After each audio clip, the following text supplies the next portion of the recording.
Hi guys, welcome back to our channel Gaming Basics. In today's video, I will be teaching you guys how to delete the Slotomania from your Facebook. So at first, just open your phone, and as you open your phone, open your app Slotomania from wherever it is located. And as you open the app, all you have to do is wait because it depends on your internet speed to load.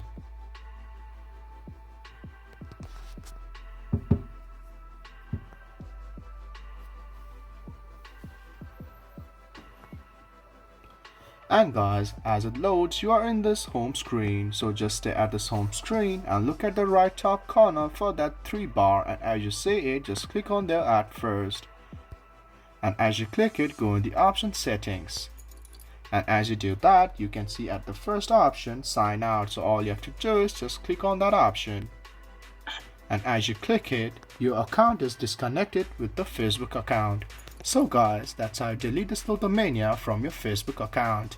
If you find our video helpful, please leave a like and please do not forget to subscribe our channel. Also hit the bell icon to get updates with our latest videos and drop a comment for reviews and more content like this. I will see you guys again in our next video. Thank you for watching.